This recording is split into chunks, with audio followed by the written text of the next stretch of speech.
अस्सलाम वालेकुम नाज़रीन, DTVNN के साथ मैं हूं किरण खान। आए नज़र डालते हैं आज की हुसूसी रिपोर्ट की जानिब। एमगेज एक्शन टेक्सास ने मई 2025 के मुकामी इंतखाबात के लिए अपने मंजूरशुदा उम्मीदवारों का इंतखाब कर लिया। अपनी जारी करदा एलामी में उन्होंने बताया है कि इन उम्मीदवारों के इंतखाब में जिन बातों पर सबसे ज़्यादा तवज्जो दी गई उनमें उम्मीदवारों की काबिलियत, अपने मुकामी मसाइल से आगाही और मुख्तलिफ कम्यूनिटीज़ की खिदमत के अज़्म के हवाले से अमली मिसाल समझे जाने वाले अफराद शामिल हैं। बाहैसियत मुस्लिम अमरीकी मुसलमानों, हमें ऐसे मुंतखब अहदेदारों की ज़रूरत है जो आज़ाद इजहार राय और मजहबी मुसावात की कदरों को फ़रोग दें, जबकि इक़्तिसादी और बुनियादी ढांचे के चैलेंजेस का भी हल निकालें। हम इन उम्मीदवारों की टीम पर मुकम्मल एतमाद रखते हैं कि वो बिल्कुल यही काम करेंगे। मुंतखब अफराद में अफशी चरानिया, साकिब शेख, मुजफ्फर वोहड़ा, अमीर मलिक, नासिर हुसैन, जीनत मिट्ठा, विलियम फिरगोसन, नौशाद करम अली, मिशेल मैकिस्का, रिक गार्सिया, जबकि मुकर्ररीन में कैरोल मैककर्च्यून, सोनिया रैश शामिल थीं। इस हवाले से लीग ऑफ वुमेन वोटर्स एमगेज बेकर-रिप्ली के ज़ेर एहतमाम फोर्ट बैंड से ताल्लुक़ रखने वाले उम्मीदवारों के फोरम का इनेकाद किया गया, जिसमें मेयर के उम्मीदवारों और दीगर मुकर्ररीन ने खिताब किया। ये तकरीब हफ्ता 26 अप्रैल को यूनिवर्सिटी ऑफ ह्यूस्टन शुगरलैंड में हुई। हर उम्मीदवार ने अपने अपने विजन का इजहार किया। करमली ने स्मार्ट ग्रोथ पर जोर दिया, मैकिस्का ने अवामी तहफ़्फ़ुज़ पर बात की, मैककर्च्यून ने मयारी ज़िंदगी पर बात की, करमली ने माशी तरक्की पर अपनी तवज्जो मरकूज़ की और फिरगोसन ने माली ज़िम्मेदारी पर गुफ्तगू की। जज Sonia Rash, justice of the peace precinct 3 ने फर्म से खिताब करते हुए वोटरों से कहा है कि वो मुकामी इंतखाबात में फ़ाल और मुतहरिक किरदार अदा करें। ये फर्म फोर्ट बैंड के रिहायशियों को 2025 के इंतखाबात में बेहतर फैसले और आगाही फ्राहम करने के लिए मुनक्किद किया गया था।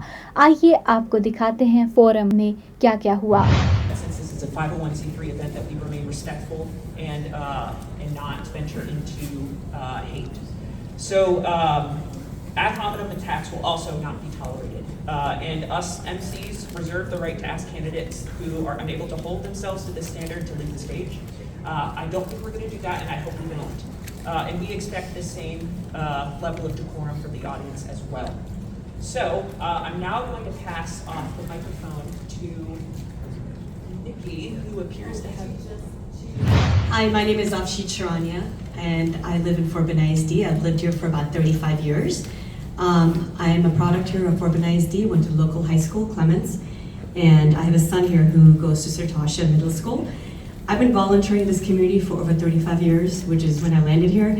I'm a graduate of the University of Texas at Austin.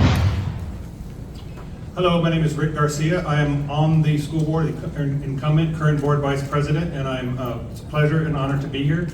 I've been on the school board for 3 years. I've been active and involved in Fort Benning ISD continuously since my son's was in kindergarten. Everything from being involved in the PTO, being a room parent, being involved in campus-based committees, being involved in leadership committees at the district level. In the U.S., 10% of adults and 20% of Gen Z identify as LGBTQ+. As trustee, what will you do to support LGBTQ+ students? First of all, I would make sure that the policy that was passed by the board, that was voted in, that my opponent voted for, I would make sure that we go ahead and reverse that. Because what that policy is doing is it is actually asking teachers to police genders for our students, okay? That is not needed. That is an administrative task that we're adding onto the teachers. Teachers are not in this profession because we're paying them $100,000 or anything like that, which we should. They're in this profession because they care about the kids, they care about the teaching piece of it, and what we're doing is we're limiting them from what they need to be doing, which is educating our children. That is not something we need to make a burden on top of them. It's not incumbent. If there's other reasons that we need to put this policy in place, let's divide it up, but let's not, this is a small sliver of students, and the minute we start putting these kind of policies in place, we're going to start making these students a target, and there's already bullying in our schools. We need to address the bullying that currently happens in our schools and address that, not add or create additional reasons for that. Thank you. So I'll correct my opponent once again. This is not going to create an additional burden. And this is not an anti-LGBTQ policy. This is a parents' rights policy. Parents have a right to know what's going on with their child, what their child's saying. I'm a father, I have kids, and I don't appreciate the fact that they're saying that it's being political. The people that are saying it's being political, they're the ones politicizing it, and it is not true. So what happens at home if my son decides they want to identify as, or they want to use pronouns, and I don't know about it, and they're going through something, they're having issues, they're having mental struggles, and then my child goes and commits suicide. Then where is the parent left with the school? And when the school is keeping secrets, when my opponent is sending out text messages saying, I'm all for transparency, but the first thing I want to do is I want to reverse a policy where we're keeping secrets from the parents. We don't keep secrets in Fort Bend ISD. We embrace culture, we embrace diversity. Our high schools have LGBTQ clubs. We support that, I support that. We support freedom of speech, we support freedom of expression, and the policy has nothing to do with that. So I just wanted to make that clear, thank you. I'm an enterprise data architect, and that is really just a fancy way of saying that I help systems communicate better by using data. When I'm not doing that, I'm a psych nurse. I am able to have really, really difficult conversations in a respectable manner. I speak 5 languages, not because I'm smart, because I'm nosy, y'all. While on the board, I pushed for community engagement and innovative programs and brought things like early literacy, early college, high school, piano tech. Do I get a little bit? She did. Oh, she did? Okay, sorry. Thank you. So much more. Thank you for those intros. Our first, not just east and west, but north to south. We have a very diverse district, racially, economically, geographically. It's huge for the 6th biggest district in Texas, and so we cannot have a one-size-fits-all approach to any one school or feeder pattern. Yes, this is a really big need in Sugar Land. So in particular, one of the things that is inhibiting small business growth is the high cost of rent. Hey everyone, my name is Michelle Meccutcheon. I was born and raised in Sugar Land. I've lived here for 28 years. As soon as I got married, I knew that I wanted to come back to Sugar Land to raise my family here because it's a great place to live. Good afternoon. My name is William Ferguson. I live here in Sugar Land. Obviously, I've been here for about 18, 19 years. I've been a police officer here in Fort Bend County for 33 years. I've stood on your front line to make sure you guys are safe, and I love doing it. With that said, since 2020, I've been on City Council as your citywide at-large 1 council member, and I love doing it. I love that our... Good afternoon. I'm Carrol Meccutcheon. I've served for 8 years on City Council, longer than any other current council member, and was Mayor Pro Tem from 2019 to 2020. I'm now running to be the next mayor of Sugar Land. Good afternoon. It's a hot Saturday morning. I've been at the polls all morning. I apologize for that. Nishad Kermali. I am currently your city council member for Telfair, a new territory in River Park. I've been your city council member for the past 6 years. I'm in my 3rd term. I've not had an opponent in my 2nd and/or 3rd term, and now 5 people are running for my seat today because I'm giving my seat up. So imagine that. Question with a 1-minute response time is from another audience member. Can y'all still hear me? Yes. Fantastic. What steps will you take to make the city more climate resilient, especially in light of Hurricane Beryl and recent power outages? I think for this one, let's maybe... We need to go back to those basics and focus on that. We need to provide support to the teachers in the classroom, and we need to go ahead and make sure that our programs are expanded and they are really in all of the schools that we have, in all the schools that should be having the programs versus just in certain schools. Thank you. Same question? So what we need to do is we need to get back to what we started doing is we switched to phonics. So the challenge we've been having with reading and our students are not reading at grade level is because several years ago the district had switched from phonics to not phonics. Phonics is really...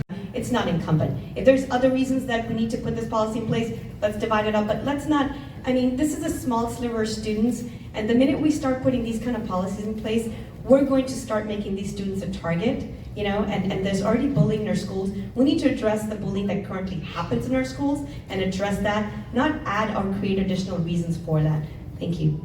And this is not an anti-LGBTQ policy. This is a parents' rights policy.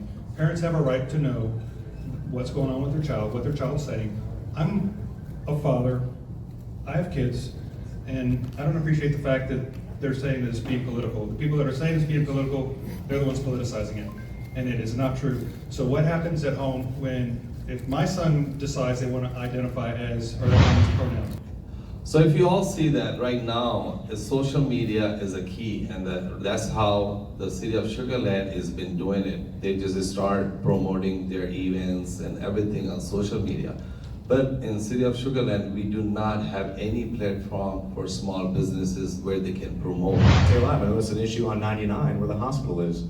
So we need to make sure that we're supporting of those local businesses. But it also gets back to development. We need to have people here. That means we need the jobs here.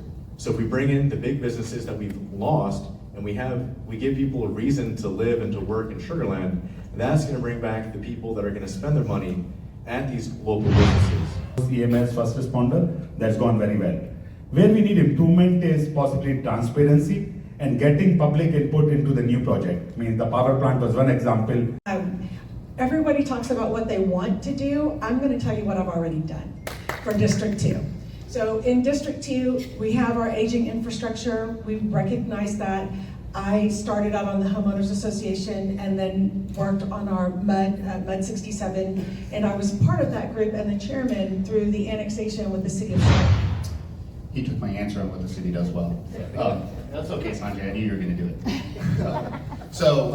One of the things, that's one of the things that the city should be able to do better is actually provide options for people that come here and serve us, right, to be able to afford to live with us. And so that's one of the things that I want. Thank you. So for the last 5 years, as Cindy said, security is like we should appreciate. Security has been a very good thing in City of Sugar Land, and we need more funds for the security of our Sugar Land Police Department as well as EMS. We need those funds. What we need to do is we are paying 20% of the piece of the pie to the Fort Bend County, as in terms of city, and what we are getting is less than 5%. So the city as in where can I decrease? But we need to make new transport or ways to transport right here in our city, and then I can just say if I get the position, so I really can do it well. Okay. Chamber of Commerce, I ran membership 5 years, Literacy Council, Fort Bend. I've been on the leadership forum, and it goes on and on. To get more information, please go to metaforsugarland.com. I have been involved the entire time I'm here. I am the current commissioner, second term for planning and zoning. I am not just here talking about what I'm going to do. I have done it. I've been there when Anson fought the city trying to get a light over there. I was the PTA president for 4 years. I was also involved with Harvey, making sure all the residents got the information. I'm known as the Harvey girl. I stood up to the mayor when they were trying to put a development where I did not think it belonged. I have been here, I am going to be here no matter what, standing up for the residents.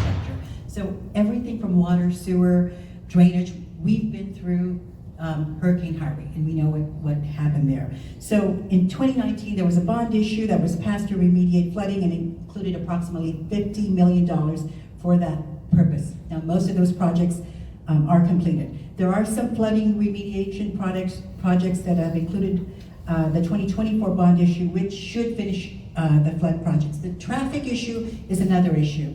We have the city now that has put in AI. And so there should be a little bit more ease of traffic. Remember, though, that a lot of traffic is not just Sugar Land. Voted, but if you haven't voted yet, please, as Mr. Pino said, that please go out and vote. Tell your friends to come out and vote, because isn't it sad that only 2% of our membership or our community has come out to vote, and we only have about 3 days left? We all know that our vote is our voice, and if we don't make that heard, what happens? Then don't complain, as one of the candidates says, right? Don't complain if things don't go your way or the way you think that it should be. Now, speaking of me, my name is Judge Sonia Rash. I'm your Justice of the Peace, Precinct 3. That's where we're located right now. I am your JP for all of Precinct 3, and Precinct 3 is a really large area. Not only does it encompass Sugar Land, but it encompasses the Meadows, it encompasses parts of Missouri City and other cities like that. I want to tell you really quickly as a JP what I do, because I have found out that a lot of times, and that's okay, a lot of times people don't know the difference between a JP, a district court, and a county court. So a JP is the people's court, and I wanted to make sure that when I got into office, it remains a case in my court. If you have a case in my court, I am very fair. In other words, I will not talk to you about a case that you have in my court or any other JP court, but I will talk to you if you need advice about certain other things and you don't know where to go to get your resolution. If I can't help you in that, I will find somebody who can. Anyway, my name is Judge Sonia Rash, and I'm running in 2026 for your Justice of the Peace Precinct 3. Thank you. Hi, Debbie. All again, now the mic's working, uploaded soon, and we really need your help. We have an organizing director here, Helen Sampaio. I want to recognize her real quick. She's doing her best with our team to turn out voters in Fort Bend County, but we need everyone's help because this election is going to be decided by a small number of votes. And again, thank you all so much. If you need to check your polling location, the League of Women Voters can help you, or someone else can help you outside. And with that, I will let everyone go home. अब तक के लिए इतना ही। देखते रहिए DTVNN और हमारा OTT platform DTV Flix, जहां 3000 से ज्यादा चैनल्स आप देख सकते हैं। Neurological care is a pressing healthcare challenge in Pakistan. That's why Helping Hand USA is building Kind R, a world-class hospital with 130 plus clinics that is set to establish new standards for neurological care in Pakistan. As the first phase nears completion, anticipation is growing for the launch in the second half of 2025. Give zakat and sadaqah through Helping Hand USA today and join this historic endeavor to redefine future healthcare in Pakistan.